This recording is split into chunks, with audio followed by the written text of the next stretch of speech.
which actor did you feel while acting that, oh my God, I'm learning so much from this experience? Maybe my role is not that great, but just to be in the same aura as this guy, मुझे बहुत कुछ, maybe not an actor only, maybe a director when you were sitting with, say, maybe a Shyam Benegal I don't know, ऐसा मुझे experience नहीं हुआ कि मैंने किसी एक्टर को देखा और मुझे लगा हो कि मैं उनसे सीख रहा हूँ, because that actor has a set of decisions कि वो कैसे रिएक्ट करें एक सीन में.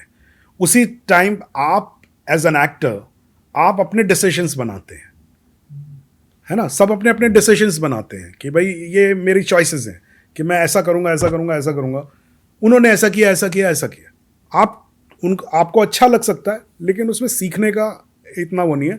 सीखने का अगर कुछ है तो मुझे लगता है दैट एक्टर्स को जो सीखना चाहिए, और ये इसलिए मैं हमेशा कहता हूँ कि that if you really want to be an actor, don't practice acting, practice writing, practice direction, practice every other art, because every other art is going to reflect in your acting. That is how it is going to happen. So if you just concentrate, तो acting में है क्या, कितनी चीज़ें हैं acting में. Faces बनाना, muscles को उठाना, नीचे करना, पॉज लेना, इतना ही है ना. इसके अलावा क्या है? लेकिन उसकी क्या वजह है? तो आप जब लिखते हैं, pause is so important. yes, but how do you understand a pause? कि it should be a half a second pause or it should be a 3 minute pause.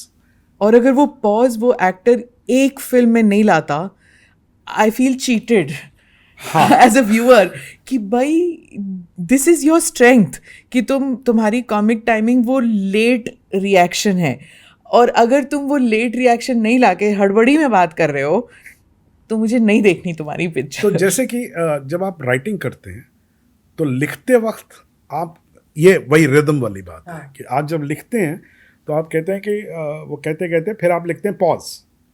क्यों लिखते हैं आप पॉज? आप तो डायलॉग लिख रहे थे कि उसने ये बोला, उसने ये बोला, उसने ये बोला, फिर पॉज क्यों लिखा आपने?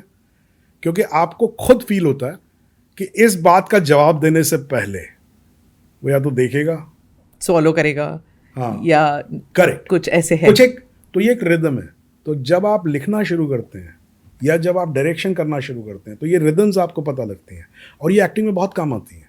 अगर आपको इस रिदम की नॉलेज है तो आप करते वक्त आपको खुद लगता है कि नहीं यार, I think I should take a bit of a pause and look और नॉट लुक. नहीं तो ऐसे लगता है कि उसको पहले ही पता था वो क्या बोलने हाँ, वाला है, वो that artificiality. Correct. You know, जैसे आजकल when you are watching some of the podcast और व्हाटएवर, लोग स्पीड में देख लेते हैं. हाँ. यू नो, वो जब स्पीड में देखते हैं वो न्यूआंस गया, यू अंडरस्टैंड, क्योंकि आजकल किसी के पास वक्त नहीं है कि 2 घंटे की या 3 घंटे की कॉन्वर्सेशन देखे, तो हमने स्पीड में देख लिया. आपने स्पीड में देख लिया तो आपने न्यूआंस खो दिया, आपने एसेंस खो दिया. That's what I feel. I don't know about you, do you feel that? So by the way, आपको एक इनसाइडर के तौर पे एक चीज़ बताता हूँ. हमारे बहुत सारे स्टूडियोज़ हैं, हमारे बहुत सारे डिसीजन मेकर्स हैं जो फिल्म को फ्लोट करते हैं, उसको फैसिलिटेट करते हैं. वो लोग भी 2x पे देखते हैं फिल्म, और जब 2x पे आप फिल्म देखते हैं तो आप फिल्म का नुआंस कैसे समझेंगे?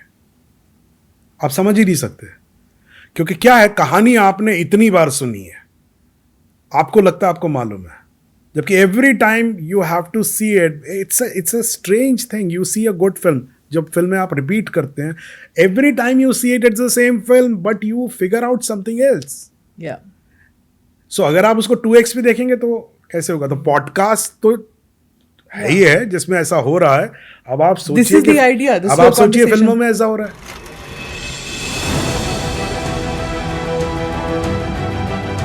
Namaste, Jai Hind. You're watching ANI podcast with Smita Prakash. अगर हम उसको मस्जिद कहेंगे तो फिर विवाद होगा.